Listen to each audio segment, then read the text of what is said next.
이제 5월이죠? 예, 5월. 싱그러운 5월. 예, 날씨도 좋고, 또 새싹도 나고. 저는 바깥의 경치를 볼 때 자연 경치를 이때를 제일 좋아합니다. 가보면 이파리가 완전히 찐녹색도 아니고, 그죠? 연두색에 지금 새싹이 막 나오죠? 뭐를 느낄 수 있어? 생명력, 활기를 느낄 수 있잖아요. 그래서 사람이 살아가는데 가장 중요한 희망이 보이잖아요. 활기가 보이고 생명력이 보이고 그게 5월달 같습니다. 그래서 경치를 제일 좋은 건 5월달.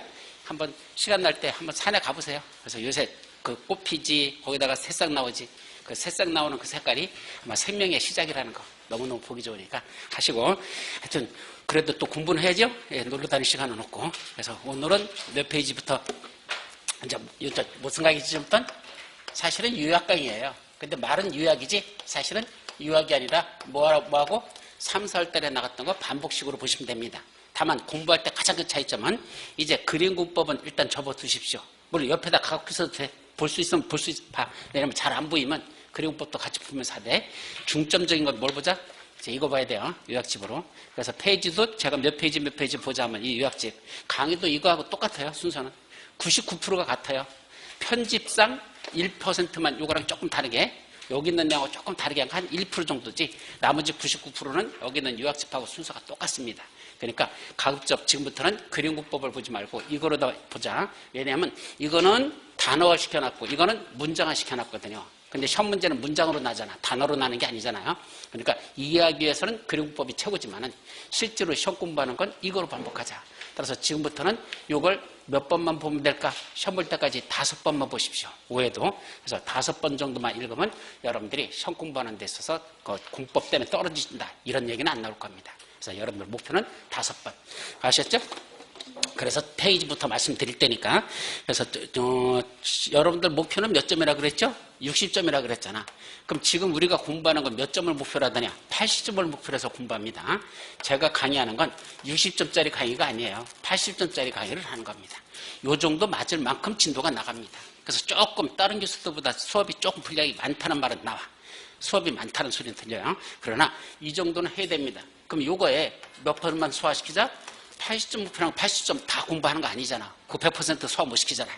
그럼 80% 맞을 거에 80%만 공부하자는 얘기입니다. 그럼 88, 64점. 맞죠? 아니면 70%까지만 해도 공부하자는 얘기죠. 그러면 87이 56, 56점. 그러면 56점부터 64점. 평균 60점이잖아요. 딱 맞잖아. 그죠? 그러니까 여러분들의 공부는 이걸 목표로 한다는 건 80점짜리를 공부해야 비로소 60점이 나온다는 얘기지 60점짜리 공부해서 60점 맞는다? 불가능합니다. 그건 100%다 맞추라는 얘기인데 그렇게 공부할 수 있는 건 아니거든요. 그러니까 조금 더 높여서 잡고 목표는 이렇게 잡는 게 맞다. 그래서 이 정도는 공부하자. 그렇게 나가기 때문에 따라 하십시오. 작년에 특히 부동산 공법이 쉽게 났습니다. 작년에 역대 한 15년 만에 제일 쉬웠다 이런 소리 있어요. 최근 15년을 다 통틀었을 때 작년에 공법이 제일 쉬웠다 이렇게 얘기합니다. 그 정도로 작년에는 공법 때문에 과락으로 떨어졌다. 그 사람 뭐가 진짜 잘못된 사람이지 공부 안 한 사람이지 웬만큼 공부해서는 작년엔 최소 50점 맞을 수 있었거든요.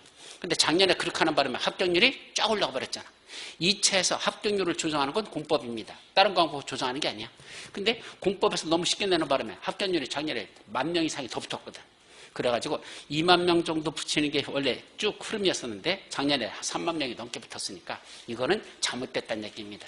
그래서 원래 목표는 국토교통 목표는 15,000명이에요. 이걸 넘기지 말자. 이게 원래 목표입니다. 걔들은. 근데 갑자기 너무 어렵게 돼버리면 10,000명 이하로 뚝 떨어져 버리면 또 옛날같이 또 시부했다 같이 데모해가지고 또 뒤집어지면 골치 아프니까 조금 더 이렇게 하다 보니까 그냥 현재는 20,000명 수준을 중심으로 해서 합격을 시키고 있는 그런 흐름이었는데 작년엔 30,000명을 넘게 했던 건 공법이 쉬웠기 때문에 그렇다는 얘기입니다. 그 올해도 그럴까? 그랬으면 좋겠죠. 그죠? 여러분들 희망사항. 근데 그러지는 않을 것 같습니다. 그러지는 않을 것 같아. 그래서 공법은 여러분들이 그냥 80점 정도는 목표로 하는 공부를 하셔야 60점에 도달할 수 있다는 생각이지 그냥 60점짜리 공부해가지고 60점 맞추자. 그건 아니라는 거. 그러니까 공법에 어렵다 싶다 이 차이는 뭐냐면 조금 깊이 들어가면 어려운 거고 조금 깊이 안 들어가면 쉬운 거예요. 뭐 요까지만 강의해. 요 밑에 건 안 해. 그러면 쉬운 거예요. 그죠? 그러니까 어렵다 싶다 이 차이는 더 깊이 들어가냐 안 들어가냐 차이죠. 근데 지금 시험 문제는 경향이 자꾸 깊이 들어가는 경향입니다. 근데 여러분들은 뭐만 공부하느냐? 그까지 안 들어가고 위에 있는 것만 달랑달랑 공부하려고 그렇게 하는 사람들이 있어. 또 그렇게 가르치는 사람들도 많고. 그렇게 해가지고는 절대로 시험 붙는다는 게 어렵습니다. 배울 때는 쉬웠는데 시험장 가서 운다는 얘기입니다. 차라리 배울 때 울고 시험장 가서 웃자는 얘기입니다. 그게 맞는 얘기죠. 뭐 시험이라는 게 뭐 내가 뭐 앞으로 10년 동안 공부할 거 아니잖아. 올해 끝나지 못하면 나 죽는다는 각오로 다 해야 되는데 내년 또 할 수 있는 건 아니잖아요. 그러니까 올해 끝내려면 조금 벅차더라도 따라오십시오. 아셨죠? 그래서 힘들더라도 그것까지 추워오셔야 그래야 시험장 가서 웃을 수 있지. 그렇지 않으면 또 여기서 맨날 공부하다 웃다가 시험장 가서 울어버리면 그럼 뭐 하나만 하지. 그러니까 어떤 걸 선택하냐는 건 어차피 저도 책임감을 갖고 강의할 수밖에 없는 거고 제일 좋은 건 영업하는 게 제일 좋아요. 저도 그냥 조금만 가르치고서 야 여기까지만 해요. 그래도 돼요. 떨어지면 누구 책임이야? 지들 책임이지 내 책임이야? 지가 떨어졌지 내가 떨어졌어? 예, 그지라는 새끼는 싸가지 없는 새끼라는 얘기입니다. 그러지 말자는 얘기입니다. 따라서 가르칠 수 있는 걸 최대한 가르쳐주고 시험 문제 날 수 있는 건 찍어주고 그 안에서 여러분들이 최소 60점 맞도록 하는 것 그것이 가르치는 목표가 아닌가 그렇게 생각해요. 조금 힘들더라도 유학이라 해서 너무 팍줄여서 준다 그건 아니야. 그래서 3, 4할 달과 또 반복한다는 그런 기분으로 그런 자세로 또 구하십시오. 어차피 반복하다 보면 뭐죠? 귀에 들어와요. 처음에는 안 들어와. 무슨 말인지 모르겠어. 공법이 그래요. 근데 한 번 듣고 또 듣다 보면 뭔다? 아 맞아 그런 거 있었어. 그러면서 이제 이해가 되기 시작하는 거지. 한꺼번에 다 이해하려고 한다? 불가능하다는 거. 아셨죠? 그래서 힘내서 출발합니다. 그럼 제일 먼저 나오는 거 우리 앞에서 뭐 기본적인 건 빼고 뭐는 외우자? 요거는 다시 한번 정리하고 들어갑니다. 행정조직의 장체계도. 이게 뭐죠? 우리 부동산 공법에 보면 주체들이 나와요. 누가 하지? 그죠? 행정청 중에서 이거는 누가 할까? 국토교통부장이 한답니다. 이건 누가 하죠? 시도사가 한답니다. 이건 누가 하죠? 시장운수구청장이 한답니다. 이건 누가 하죠? 특광, 특시특도, 시장, 군수, 관악의 장들이 한답니다. 그러다 보니까 국장이라는 자가 누구고 관악회장들이 누구고 시도사가 누구고 시장운수구청이 누군지를 알아야 그 문자를 그 주체들을 이해할 수 있다는 얘기입니다. 그래서 이걸 머릿속에 이건 반드시 넣어야 되고 이걸 모르면 군법 전체를 모른다. 저는 그렇게 얘기해요. 그래서 이건 다시 한번 다시 정리하자. 자, 간단히 정리하죠.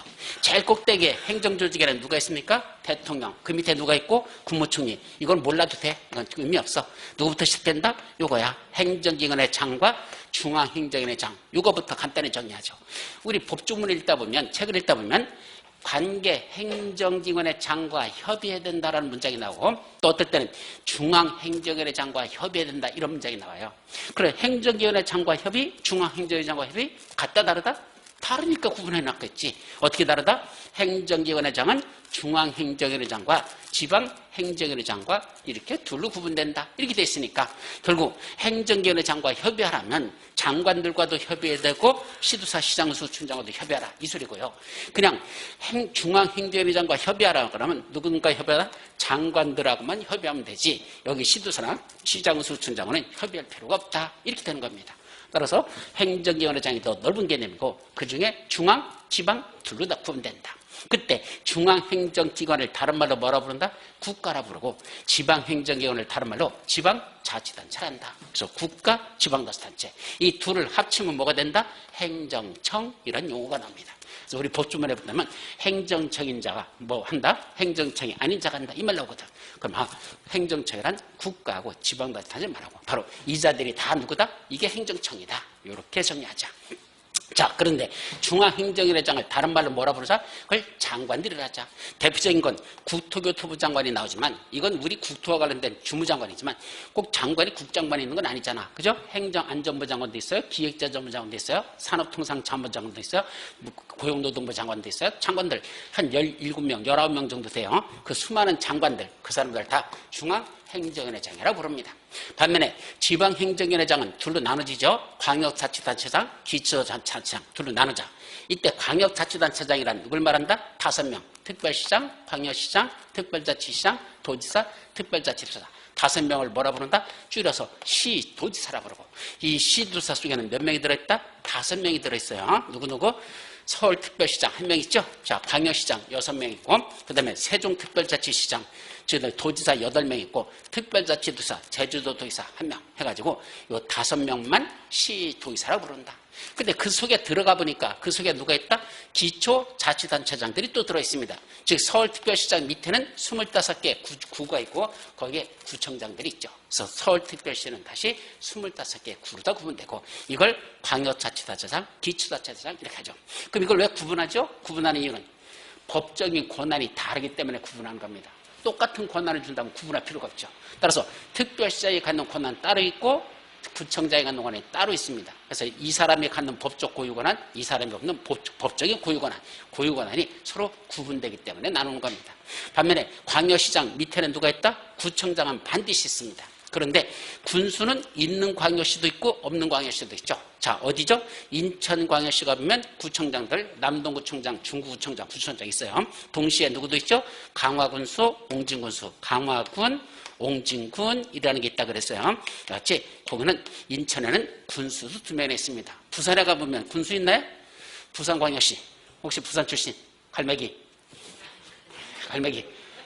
부산 갈매기. 있어요? 예, 있어요. 무슨 군 있어? 기장군. 요새 뉴스에 보니까 기장군 핫하다 이렇게 나오더라고.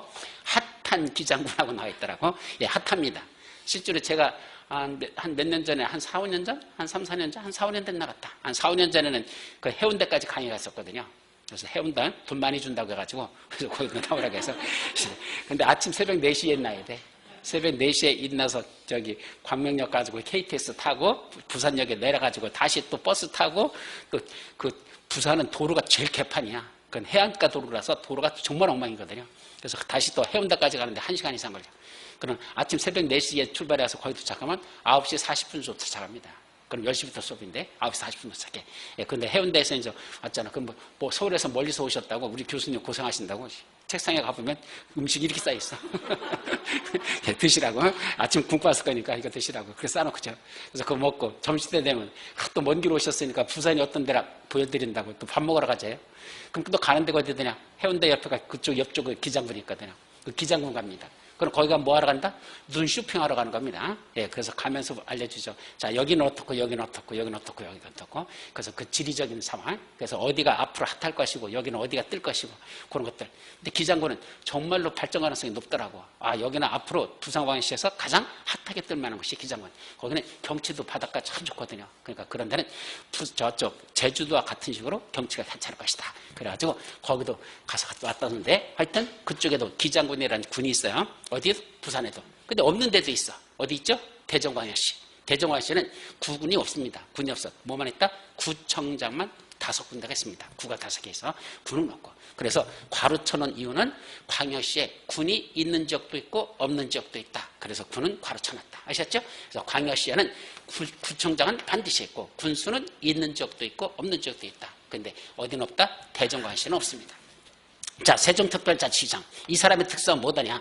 원래 세종시에도 뭐를 둘 수 있는데 구청장을 둘 수 있어요. 법적으로 돼 있어요. 지방자치법에 보면 구청장을 둘 수 있다라고 돼 있어. 근데 못 두고 있어. 안 두는 게 아니라 못 두고 있어. 왜 못 둔다? 인구가 아직 50만 명이 안 됩니다. 인구 50만 명 이상 되는 데만 구청장을 둘 수 있도록 됐는데 현재 세종시 작년 기준으로 32만 명밖에 안 돼. 아직 50만 명 안 돼. 그래서 아직은 못 두고 있다.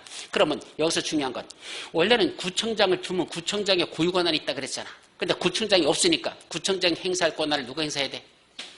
세종특별자치가 지가 할 수밖에 없어요. 그래서 세종특별자치의 이 사람의 성격은 광역자치단체장 권한을 갖고 있으면서 동시에 기초자치장인 구청장이 할 권한을 자기가 같이 행사한다. 그게 중요한 겁니다. 따라서 나중에 여기 시장, 군수, 구청장 모여을 하면 여기에 구청장이 없잖아. 그러니까 구청장 대신 누가 와야 돼? 특별자치장 지가 여겨야 됩니다. 그래서 시도사 모여 그러면 거기도 특별자치장이 가지만 시장, 군수, 구청장 모여 그러면 거기도 누구도 간다? 세종 특별자치장도 여기 같이 가야 된다는 거. 그래서 시장, 군수, 구청장 모이면은 누가 뛴다? 세종 특별자치장도 여기 갈 수밖에 없다. 왜? 구청장이 없기 때문에 구청장의 권한으로서 지가 참석할 수밖에 없다. 그렇게 이해하면 됩니다. 자, 도지사 밑에는 누가 있다? 시장수들 있죠. 경기도 하면은 시장수들 쭉 있죠. 어디든 다 시장수는 있어요. 자, 그런데 경기도는 군이 현재 4개밖에 없습니다. 그동안 시로, 그러니까 군으로 돼 있던 데가 다 뭐로 바뀌었어? 시로 바뀌어버렸어. 그래서 지금은 다 시로 바뀌어버리고 군이라고는 경기도에는 좀 4군데밖에 없습니다. 자, 어쨌든 시장하고 군수가 있는데 그중에 이 시장이 둘로 다 갈라지죠? 대도시장과 대도시가 아닌 시장으로 나눠집니다. 좀 전에 인구가 50만 명 이상 되는 시가 있다 그랬죠? 그걸 뭐라 부른다? 대도시라고 부르고 인구가 50만 명 미만인 시를 대도시가 아닌 시라고 합니다. 근데 여기서 중요한 건 이때 대도시는요. 특별시나 광역시, 특별자치시 이걸 대도시라고 말하지 않는다는 걸 조심합니다. 어떤 뭐 대도시죠. 맞아요. 대도시는. 근데 법적으로 이걸 대도시라고 하지 않아요. 뭐만 대도시라고 한다? 도지사 밑에 있는 시장 중에서 이게 중요한 거예요. 도지사 밑에 있는 시장 중에서 즉 특별시장, 광역시장, 특별자치시장이 도지사 밑에 있는 거 아니잖아. 같은 동급이지. 그죠? 그러니까 도지사 밑에 있는 시장들 중에서만 인구가 50만 명 이상 되는 걸 뭐라 부른다? 대도시장이라고 하지. 저 특별시장, 광역시장, 특별자치시장을 대도시장이라고 안 한다. 그걸 조심하시고 그때 대도시에는 뭘 두시죠? 구청장을 둘 수 있어요. 여기 점선으로 이렇게 한 건 둔 지역도 있고 안 둔 지역도 있어요. 예, 어디 같은 데냐면 부천시 있죠. 옆에 있는 부천시는 구청장들이 없어요. 옛날에 있었어. 오정구, 수종, 뭐해서 몇 군데 구청장이 3명 있었는데 그 사람들 다 구청장 없애버렸어. 왜냐하면 시장하고 주민들하고 직접 이렇게 소통할 수 있도록 그냥 가운데 주민자치센터 있죠? 그것만 띄고선 바로 내려가지 구청장은 없도록 없애버린 적도 있습니다. 그러니까 반드시 두는 건 아니다. 그래서 대도시에도 구청장이 있는 지역도 있고 없는 지역도 있는데 대부분은 두고 있어요. 대부분은. 근데 이때 구청장은 뭐라 부른다? 행정구 구청장이라고 부릅니다. 누구랑 다르다? 특별시나 광역시에는 구청장과는 권한이 다릅니다. 왜냐하면 특별시나 광역시에는 구청장들은 뭐라 부른다? 자치구 구청장. 우리가 시장수 구청장을 할 때 이 구청장은 누굴 말한다? 자치구 구청장을 말하지 요 행정구 구청장을 말하지는 않습니다. 원칙이야 그게. 예외는 있지만 원칙만 기억합니다. 자 그렇다면 대도시장은 시장이잖아. 요 시장이야. 요 시장에 들어가죠. 그러니까 시장 속에 있는 구청장은 여기에 들어가지 않는다는 얘기입니다. 그래서 시장 우수구청 때 시장이 요 시장이니까 결국 구청장은 이 속에 들어갈 수 없다. 요 시장 밑에 있는 자니까. 그래서 요건 자치구청장, 이거는 행정구청장. 차이점은 자치구청장은 주민들의 손으로 뽑은 구청장 이런 뜻이고 요거는 주민들의 손으로 뽑는 게 아니라 시장이 임명한 행정직 공무원이라는 거, 공무원이 구청장이다. 차이가 있다는 걸 조심합니다. 자, 그런데 이때 조심할 건 대도시 시장은 인구가 얼마나 그랬죠? 50만 명 이상 된다 그랬어요. 아까 세종시도 50만 명 이상 돼야 구청장을 둘 수 있다 그랬죠? 근데 이것도 50만 명 이상 돼야 여기는 대도시장이라 부르는데 자, 제주도로 가보죠. 제주도 가보니까 누가 있다? 특별자치도지사 밑에 시장들이 있어요. 제주시장, 서귀포시장 2명이나 있거든. 근데 그 시장들은 점선으로 표시해놓고 뭐라 했더냐? 고유권한 없음 그랬습니다. 다시 말하면 고유권한을 갖는 기초자치단체장에 포함되지 못한다는 얘기입니다. 그럼 고유권한이 정말로 없었을까? 옛날에 있었어요. 옛날에 제주시장, 서귀포시장도 다른 시장들과 똑같이 여기 옆에 있는 고양시장이나 이런 시장과 똑같이 고유권한이 있었거든. 근데 뭐가 만들어지면서 제주 특별자치도라고 만들면서 옛날엔 그냥 도였었어요. 제주도 이렇게 끝났었어. 지금은 제주 특별자치도 이렇게 표현하거든. 그럼 특별자치도라는 걸 만들면서 구시장이 갖고 있던 고유권한을 누가 다 뺏어갔다? 도지사가 다 가져가 버렸습니다. 그래서 제주도는 도지사가 현재 권한은 도지사 권한도 행사하면서 누구 권한도 행사한다? 시장. 이 원래 있던 시장들이 갖던 요 시장 권한을 자기가 다 행사한단다. 그래서 이건 고유권한이 없어서 헛개비다. 있으나마는 존재다. 그럼 왜 뒀느냐? 도지사가 혼자 하려야 되니까 이 업무가 벅차잖아. 그러니까 그 업무를 뭔다? 위임해 줍니다. 그래서 고유 업무는 없고 위임 사무만 수행한다. 고유 사무는 없고 위임 사무만 행한다. 자, 그래서 요거는 있으나마는 법적으로는 존재하지 않는 걸로 본다. 권한이 없다. 이런 뜻입니다. 그러다 보니까 시장우수구청장 뭐야 그러면 아까 누구죠? 세종특별자치장 간다 그랬죠? 구청장 권한을 가지고 누구도 간다? 제주도에서 여기 가야 됩니다. 누가 없기 때문에 밑에 있는 시장의 권한을 행사하는 자가 없기 때문에 지가 가지고 있으니까 지가 역시 시장으로서의 권한도 가지고 지가 여기 갈 수밖에 없습니다. 그래서 우리 법에 보면 시장운수구청장 해놓고 앞에다 뭘 쓴다? 특시, 특도 또는 시장운수구청장이 뭐 예를 들면 건축허가권자다. 그래서 건축허가권자 하면 원칙적 허가권자 누구죠? 특시, 특도, 시장운수구청장 이렇게 써놨죠. 그 말은 원칙은 누가 허가권자인데 시장운수구청장이 허가권자인데 세종시에서는 세종시장이 허가권자이고 제주도에서는 제주도도지사가 허가권자다. 그걸 특시, 특도, 시장운수구청장 이렇게 쓴 겁니다. 아셨죠? 그래서 앞에 특시, 특도가 들어가는 건 이 지역에서만 시장운수구청장의 권한을 지들이 행사하기 때문에 들어간다. 그래서 특시, 특도, 시장, 수청 이렇게 쓴다는 거 아셨죠? 우리 법조문에서 흔히 볼 수 있습니다. 자, 마지막으로 관악의 장이라는 게 있죠. 이때 관악구역이라는 건 어떻게 해석하라 그랬죠? 너무 넓어도 안 되고 너무 좁아도 안 됩니다. 거느리고 다스리기에 적당한 구역을 뭐라 부른다? 관악구역. 그럼 어떤 게 관악구역일까? 원래는 우리가 말하는 광역자치단체라는 이게 관악구역이에요. 어떻게 보면 넓은 지역이라 했지만 사실은 넓은 거 아니에요. 미국 보세요. 캘리포니아 주 하나만 봐도 우리나라 땅덩어리보다 더 큰데 걔들은 주 하나가 우리나라 땅덩어리보다 더 커. 그죠? 그러니까 우리가 말하는 서울특별시라는 거 상대적으로 본다면 넓은 거 아니거든요. 말만 광역이라 붙였지 사실은 넓은 것도 아니고 좁은 것도 아니고 거느리고 다스리에 적당한 구역이다. 따라서 서울특별시를 뭐로 본다? 하나의 관악으로 보자. 모두 마찬가지요.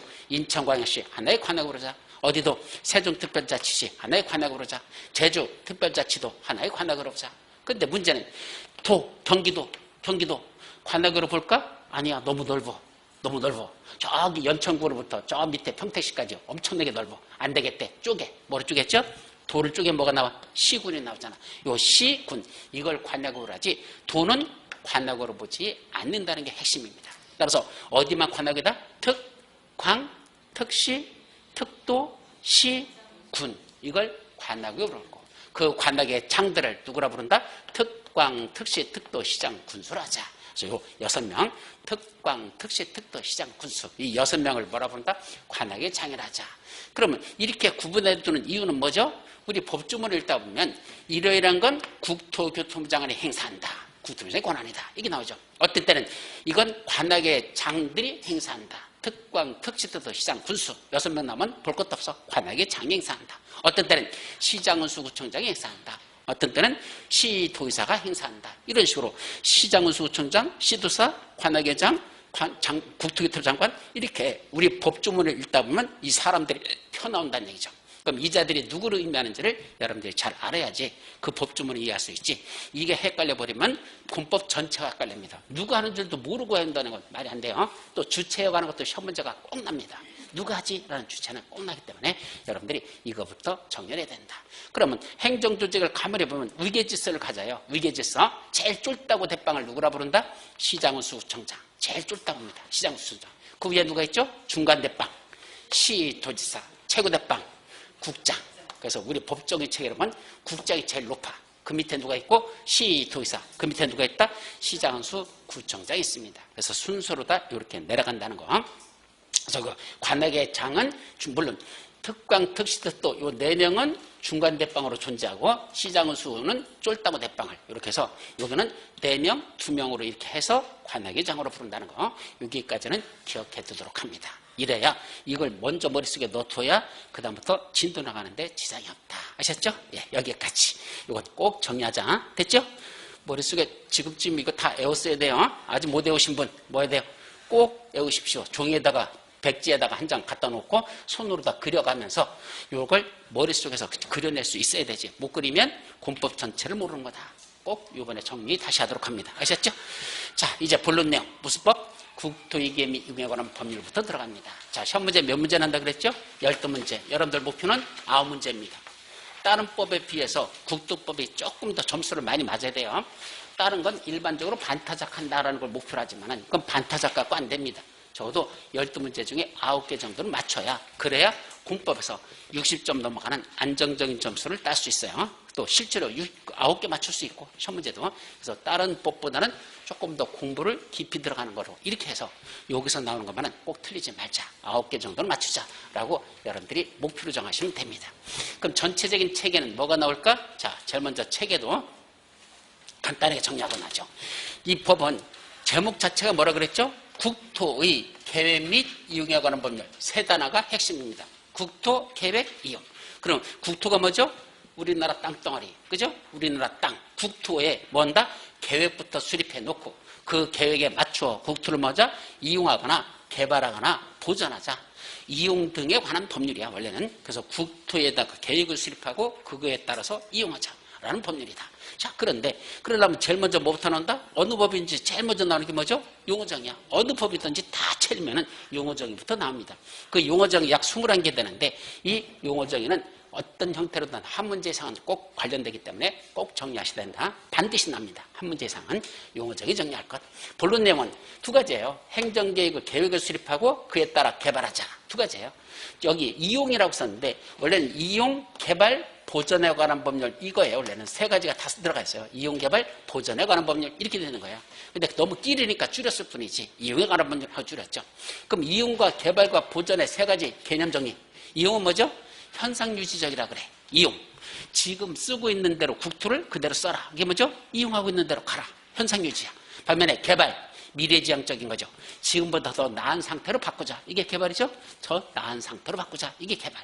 보전은 과거지향적인 거죠. 손대지 말자. 여기 그냥 쓰지 말자.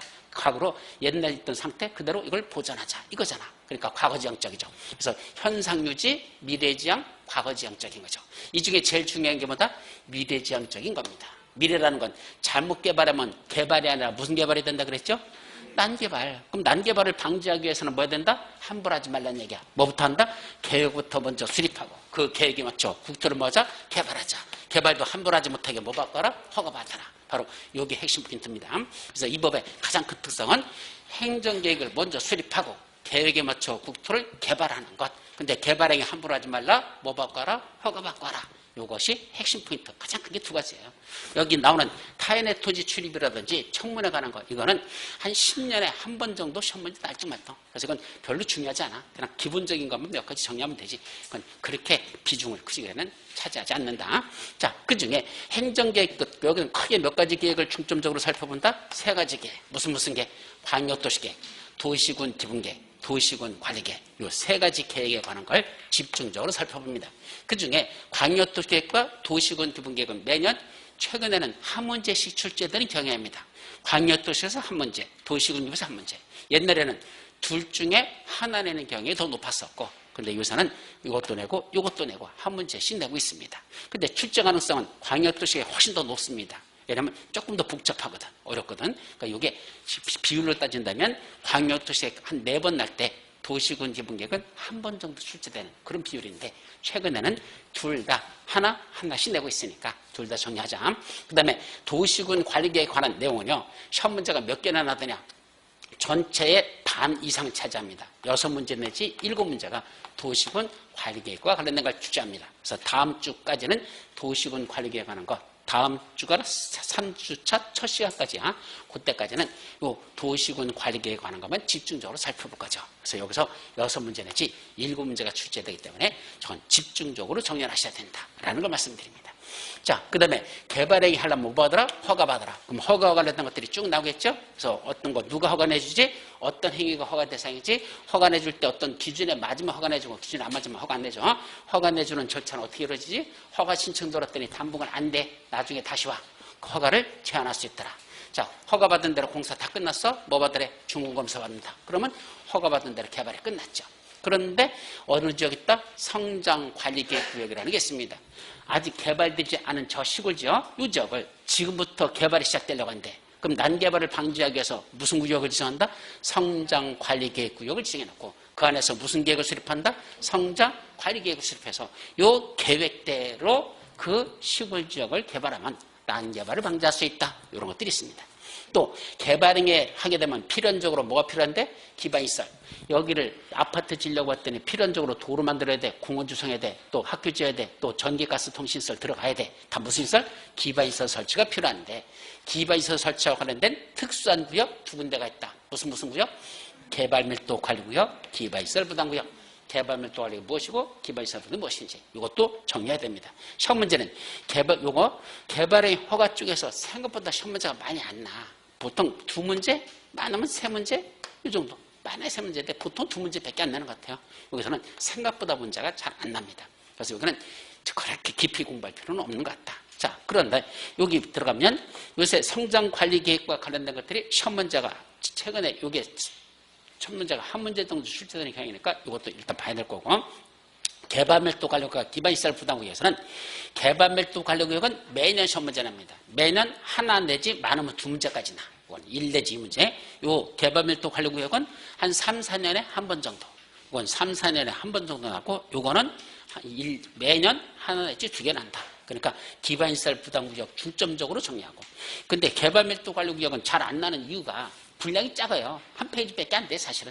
한 페이지 분량이니까 뭐 날 게 없어. 이거는 한 4대 페이지 나오고, 그러니까 페이지가 많으니까 많이 나는 거고, 작으니까 조금 나는 거지. 가성비로 따진다면 큰 차이는 없습니다. 그래서 어쨌든 개발밀도관리구역, 기반시설 부담구역, 이런 구역에 대한 내용들을 정리할 것. 자, 이것이 모여가는 거. 국토위계 및 이용하는 법률은 전반적으로 이런 내용을 다룬다. 그럼 이제 첫 번째 뭐부터 나오죠? 용어 정의부터 지금부터 살펴보도록 합니다. 자, 여러분들 책에 보시면 몇 페이지에 나오죠? 이제 12페이지인가요? 예, 12페이지 한번 펴보도록 합니다. 자, 12페이지에는 용어 정의도 지금부터는 여러분들이 어느 정도 체계도 잡아가면서 공부하셔야 돼. 지금까지는 사실은 12월 달에 했었죠? 1, 2, 3, 4. 한 5개월 했는데 그동안은 내용 위주로 다 정리를 했었어요. 근데 내용 위주로는 왜? 내용을 어느 정도 좀 뭐라 주워드는 게 있어야 체계를 잡는 거지. 아무것도 없이 처음부터 체계 잡는다? 불가능한 소리입니다. 그럼 말이 안 되는 소리야. 있을 수 없어요. 머릿속에 아무것도 들어있는 게 없는데 무슨 놈의 체계를 잡아. 구슬도 뭐 해야 돼? 목걸이를 만들면 뭐 해야 돼? 구슬이 있어야 될 거 아니야. 있어야 목걸이를 만들지. 아, 목걸이를 이렇게 만들면 이쁘겠다. 누가 몰라? 근데 뭐가 있어야 돼?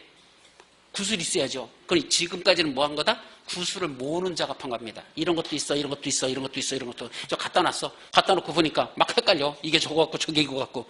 예, 제발 좀 헷갈리는 단계까지 왔으면 정말 좋겠어. 예, 제일 심각한 건 뭐라 그랬어? 전혀 헷갈리지 않는 거, 그죠? 도대체 봐도 맨날 새로운 거야. 또 봐도 새롭고, 또 봐도 새롭고, 이러면 안 돼, 이제. 아, 맞아. 그런 거 있었어. 근데 이게 어디 있었더라? 저기 있었나? 여기 있었나? 이게 뭐는가? 그게 헷갈리는 거죠. 이제 지금은 그런 단계에 들어갈 때가 됐다는 얘기입니다. 그럼 지금부터는 뭐 한다? 그 헷갈리는 걸 정리를 해 나가는 단계죠. 그럼 뭐 해야 되죠? 구슬을 깨는 작업이야. 그러니까 구슬이 있어야 깨는 거지. 그럼 구슬 없는 사람 어떻게 해야 돼? 빨리 구슬 사면서 빼는 것도 같이 해야 되지 뭐. 그리고 이중으로 공부를 더 하셔야 돼. 아직 안 된 사람은 구슬도 구하면서 같이 빼는 작업을 지금부터 하자. 그러면 용어 정의도 전체 구슬을 깰 줄 알아야 돼. 저렇게 막 들어오는 이 21개에 대한 용어 정의를 어떻게 정의할 것이냐. 첫째는 용어 정의도 저렇게 해야 돼요. 원래 법주문은 그렇게 안 돼 있어. 순서대로 안 돼 있어. 그래서 다시 법을 체계를 세우는 겁니다. 그러니까 법주문에 있는 게 체계를 잡는 게 아니에요. 다시 체계를 잡아야 돼. 본인 나름대로. 그럼 제일 먼저 용어 정의에서 뭐부터 온다? 계획과 관련된 용어들을 먼저 정리합니다. 그럼 계획에는 제일 높은 계획부터, 계획이라서 막 쓰는 게 아니야. 제일 위에 무슨 계획 있다? 국가계획이라는 게 있습니다. 제일 위에 무슨 계획? 국가계획. 국가계획 밑에 무슨 계획 있다? 광역도시계획. 계획도 순서가 있어요. 광역도시계획. 광역도시계획 밑에 무슨 계획 있다? 도시군 계획이 있습니다. 도시군 계획. 그리고 이 도시군 계획은 다시 둘로 나눠진다. 뭐로 나눠진다? 도시군 기본 계획과 도시군 관리 계획. 이렇게 두 가지로 구분된다. 그 다음에 이 도시군 관리 계획의 일종으로서 도시군 관리 계획이야. 그거 일종인데 두 가지 특수한 계획을 또 만듭니다. 도시군 관리 계획으로 수립하는 건 맞아. 근데 그걸 수립하는 특별한 계획 두 가지가 있다. 첫째는 뭐가 있다? 지구 단위 계획이라는 게 있고 또 하나 무슨 계획이 있다? 입지 규제 최소 구역 계획. 우라질하게 길어. 꼭 이렇게 길게 써야지 무슨 법주문이 되는 건지 난 제일 싫어해 이런 거야. 그죠? 우리 IQ를 뛰어넘어. 그죠? 우리 IQ는 딱 3글자, 4글자만 쓰면 딱 좋은데 막 8자, 12글자씩 쓰는 거. 10개인가? 둘린 6, 8, 10글자죠? 이렇게 써놓으면 머리 애우다가 돌아버려. 어쨌든 두 가지는 무슨 계획? 도시군 관리계획 일종이다라. 그 다음에 마지막 아까 무슨 계획 있었죠? 여기 성장 관리계획 있었잖아. 그 다음에 여기에 도시군 관리계획이 아니야. 이거 관계없는 뭐가 있다? 성장 관리계획이라는 게 따로 존재한다. 이게 용어정이에요. 그래서 용어정에서 계획과 관련돼서는 국가계획, 광역도시계획, 도시군계획, 도시군 기본계획, 도시군 관리계획, 지구단위계획, 입지규제 최소구역, 성장관리계획. 여기까지가 8개. 여러분들 유학집에 보시면 쫙 8개 순서대로. 그죠? 그러니까 이걸 유학집은 어차피 그냥 순서대로 촉촉촉 이렇게 정했지만 여러분들 머릿속에는 이런 식으로 정리가 돼야 이게 체계가 잡히는 겁니다. 아셨죠? 8개 계획에 관한 게 이렇게 잡자. 그럼 계획이 수립됐어. 그럼 국토를 계획에 맞춰 뭐 하자고 그래서 우리 개발하자고 그랬잖아. 근데 개발이 먼저일까? 아니야. 멋대로 개발하면 난 개발아. 그럼 뭐부터 하자? 국토를 나누자. 뭐자? 국토를 두 번째 뭐자? 구분하자. 어떻게 국토를 구분할까? 크게 세 가지로 나눈대. 첫째는 뭐부터 정하고? 용도 지역이라는 걸 일단 지정해 놓고, 그 용도 지역 위에다 뭘 지정하고? 용도 지구라는 걸 지정하고, 용도 지역, 용도 지구만 갖고는 부족하니까 그 위에다가 하나 더 지정하자. 뭘 지정하자? 용도 구역이라는 걸 지정하자. 그래서 국토를 나누는 거야. 그럼 왜 이렇게 국토를 나눌 거야? 먼저 용도 지역 중에 상식으로 생각해봐. 여기는 주로 뭐 위주로 줬으면 좋겠다? 주택 위주로 주면 좋겠다. 그럼 여기는 뭐로 하자? 주거지역. 여기는 상가나 사무실 위주로 짓다. 뭐로 짓자? 상업지역. 저기는 공장 위주로 지었으면 좋겠다. 무슨 지역? 공업지역. 이제 그 대답은 그 정도는 나와야 되잖아. 지금 11월 달 아니야. 12월 달 아니야. 그러니까 공장 짓자. 아니야. 저기는 녹지 공간을 만들어서 저기는 공원 같은 거로 사용하자. 여기 우장산 공원 뭐 이런 것들 만들었잖아. 그런 걸 하자. 그럼 무슨 지역이야? 거기는 녹지지역. 녹지지역. 여기 도시지역 내에서도, 이 도시지역이라는 지역 내에서도 주택 위주로 짓자, 상가 위주로 짓자, 공장 위주로 짓자. 저기는 녹지 공간으로서 그런 사람들이 휴식 공간으로 활용하거나 보존하자. 남겨두죠? 그럼 녹지지역이라 하자. 이렇게 나누잖아. 왜 이렇게 나눌까? 이렇게 안 나누면 무슨 문제가 생기죠? 자, 여기다가 뭐 짓는데? 여기다가 애들 유치원 전화요. 유치원 옆에도 뭐죠? 나이트클럽 전화. 그럼 유치원에 있는 애들 저기 야간마다 거기서 저기죠? 조교육 시키면 되죠? 나이트클럽 다니라고 하면 되잖아. 유치원 애들 나이트클럽 다니라고 말이 돼? 안 되잖아. 여기다가는 유치원 줘놓고 옆에는 나이트클럽 줘놓고 거기는 모텔 줘놓고 다시 그 옆에는 학교 줘놓고 다시 그 옆에는 주택 줘놓고 이런 식으로 지들 멋대로 아무거나 막 줘놓으면 이게 사람이 사는 동네입니까? 개떡 같은 동네지. 그러니까 뭐 하자? 가급적이면 이런 지역에서는 이런 거 위주로만 짓고 여기는 이런 거 위주로만 저라는 이걸 정하는 걸 뭐라 부른다? 용도 지역이라는 겁니다. 이게 중요한 거죠. 따라서 용도지역의 가장 큰 핵심은 용도지역마다 아무거나 함부로 짓지 말라. 여기서는 이런 거 줘라. 여기서는 이런 거 줘라. 여기서는 이런 거 줘라. 이렇게 해서 국토를 뭐 하려고? 체계적이고 효율적으로 이용, 개발, 관리, 보존하려고 뭐부터 한다? 용도지역이라는 걸로 국토를 구분하자. 그래서 제일 먼저 하는 게 국토를 나누는 겁니다. 여러분들 눈에는 안 보이지만 여기는 무슨 지역이라고 그랬어 제가? 일반 상업지역이라고 그랬잖아. 여기는 일반 상업지역이야. 저 뒤로 넘어가 보면 저기는 주거지역. 또 이렇게 해서 저기는 제2종, 제1종 일반 주거지역 이런 식으로 됐습니다.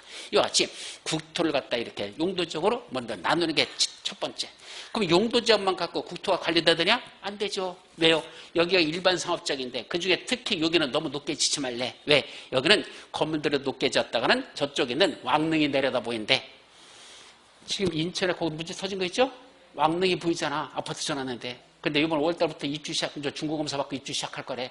내가 그럴 줄 알았어. 그냥 밀어붙이는 거야. 그냥 막. 그죠? 입주자들 갖다 불물해가지고 불법으로 줘놓고 막 입주시켜버리겠대. 그럼 입주된 주민들은 나갈 수가 없잖아.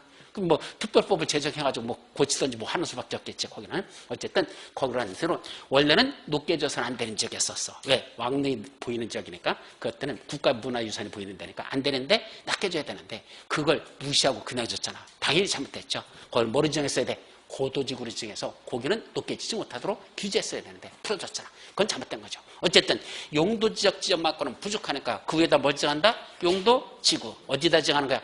용도지역 위에다가 무슨 용도지구, 무슨 지구라는 용도지구를 그 위에다 정하죠.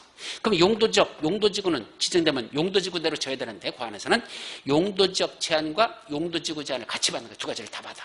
그런데 두 가지만 갖고 부족하니까 하나 더 만들자. 뭐 만들었어? 용도구역이라는 걸 만들었습니다.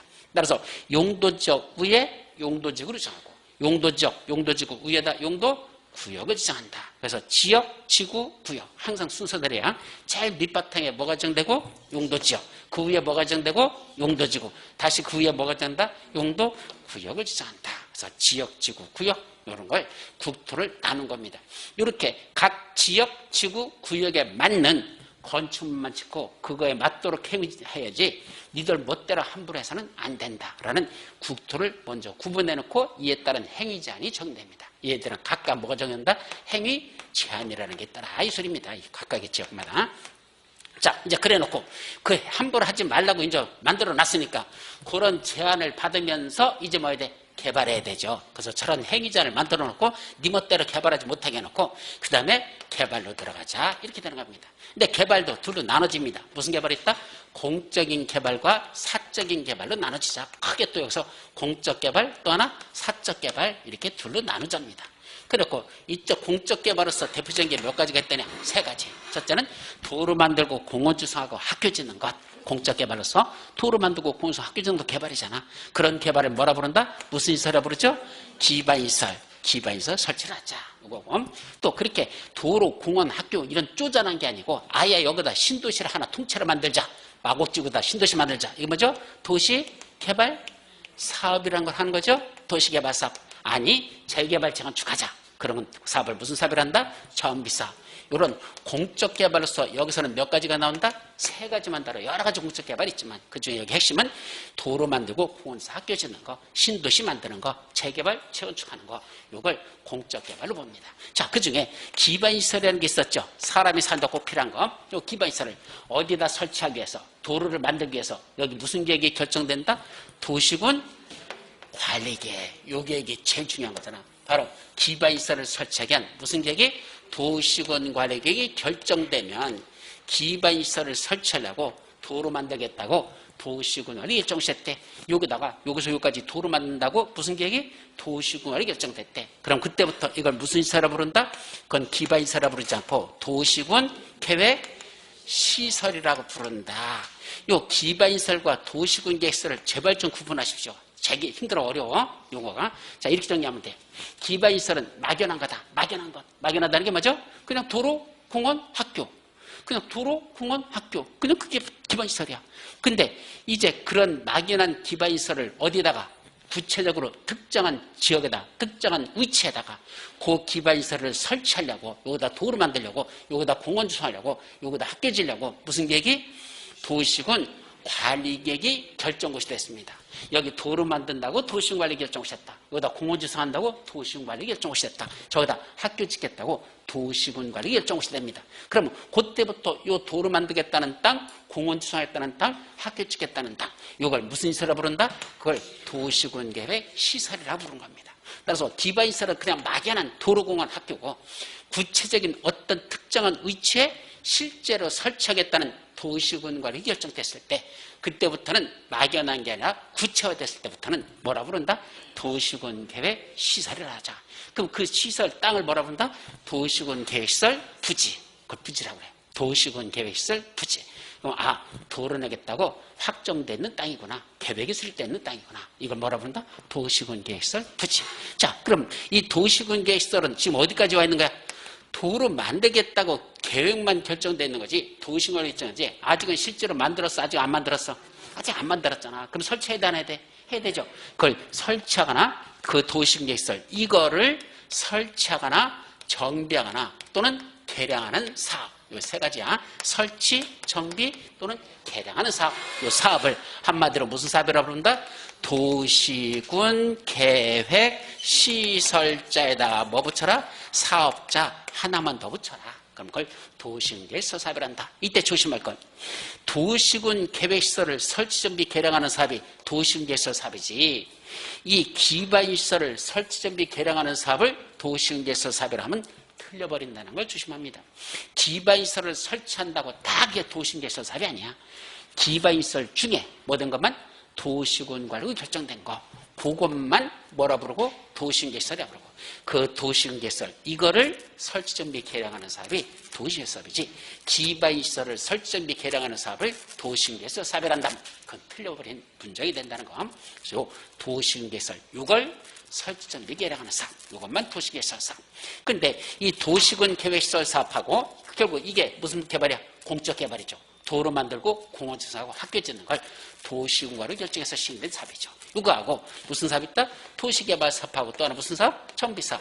요 세 가지 사업을 합치면 이걸 무슨 사업이라고 부른다? 요 세 가지를 합쳐서 무슨 사업이라고 부른다? 도시군 계획 사업이라고 부르자. 여기 또 용어자 이거 하나가 또 납니다. 도시군 계획 시설 사업하고 도시군 계획 사업하고 혼동하지 말란 얘기입니다. 어떤 게 더 넓은 개념이다? 도시군 계획 사업이 더 넓은 개념이고 요 속에 몇 가지 사업이 있다? 3가지 공적 개발인 도시군계획사업, 도시개발사업, 정비사업, 셋을 합치면 한마디로 무슨 사업? 도시군 계획 사업이라 부른다는 것. 이거를 여러분들이 쭈루루 이게 공적 개발에서 개념상이에요. 근데 용어정에서 여기서 한 가지가 더 있어요. 뭐라 되냐? 여기 기반시설이 있다 그랬죠. 그죠? 이 기반시설은 원래 몇 가지가 있다냐? 7가지 기반시설이 있어요. 종류가. 하나, 둘, 셋, 넷, 다섯, 여섯, 일곱. 아이고, 잘못했다. 하나, 둘, 셋, 넷, 다섯, 여섯, 7가지. 예. 기반시설은 몇 가지 종류였다? 7가지 종류가 있다는 거. 이게 구체적으로 또 몇 가지는 정리해야 되는데, 그건 좀 이따 보고. 이 기반시설 중에 특수한 기반시설 3가지를 용어정에서 따로 두고 있습니다. 특수한 용어정이야. 첫째는 뭐가 있다냐? 공동구. 공동구. 지하에다가 매설한 공동구만 공동구. 또 광역시설. 넓은 지역에 설치하는 시설, 광역시설. 또 하나, 공공시설. 그래서 용어정의로서 이렇게 공공시설이라는 이 3가지를 기반시설과 관련된 특수한 용어정의로서 기반시설과 관련된 3가지 용어정의가 추가된다. 자, 여기까지. 이제 마지막 뭐로 넘어자? 사적 개발. 그럼 사적 개발하려면 뭐 하라 그랬죠? 개발행위 하려면 뭐 받고 하라 했어? 함부로 하지 말라 그랬어. 개발행위 하려면 뭐 받고 한다? 허가 받고 하라 그랬잖아. 그죠? 근데 이 개발행위를 하려고 했더니 허가 받고 해야 되는 개발행위를 했더니 특수한 구역 2군데가 있대요. 첫째는 뭐가 있답니까? 아까 특수한 구역. 개발 밀도가 높아지지 않게 관리하는 구역. 개발 밀도 관리 구역. 또 하나 무슨 구역? 기반시설 부담 구역. 해놓고 기반시설 부담 구역에서 여러분들이 부담하는 기반시설 비용을 뭐라 부른다? 기반시설 설치 비용이라는 게 있더라. 기반시설 설치 비용을 부과하도록 되어 있다라고 되어 있어요. 자, 이런 내용들에 관한 것들, 용어정의가 이런 것들이 주르르 하고 쫙 나옵니다. 아셨죠? 그러니까 용어정의라고 해서 막 외우는 게 아니고 이와 같이 어떻게 정리하자? 크게 보면 다시 한번 제점 뭐부터 있다? 계획과 관련된 용어들 몇 가지가 있다? 8가지가 먼저 쫙 나오고 국토를 나누자. 어떻게 나누자? 용도지역, 용도지구, 용도구로 나눈다. 이 개념이 뭔지 이거 살펴보고 그 다음에 세 번째 뭐자? 개발로 넘어가자. 그랬더니 공적 개발과 사적 개발로 나누고 공적 개발이라고 하는 용어정의로선 기반시설은 7가지 종류를 정리한 후에 특수한 기반시설, 공동구, 광역시설, 공공시설 개념 정리하고 그 다음에 도시군 계획 시설이 무엇인지, 도시군 계획 사업이 무엇인지, 도시군 계획 사업이 무엇인지 이 하나하나 용어들을 정확하게 숙지하시는 것. 첫 번째 잘납니다. 그리고 이제 사적 개발로서 개발행위를 허가받아라 했더니 개발 밀도 관리구역, 기반시설 부담구역이라는 용어정의. 근데 기반시설 설치비용이라는 용어정의. 이런 것들 위주로 해서 여러분들이 그러니까 용어정의라서 막 외우는 게 아니에요. 이게 체계도예요. 이게 전체적인 흐름도 이렇게 순서대로 공부하는 거야. 여기서 하나씩 순서대로 찾아가는 거야. 그렇게 뒤도 이어지니까 이렇게 체계도를 잡아서 용어도 정리하면 좋겠다라는 거 아셨습니까? 자, 여기까지가 첫 시간 수업. 잠시 쉬었다 이제 하나하나 용어정의에 대한 세부적인 걸 살펴보도록 합니다. 쉬었다 가시죠.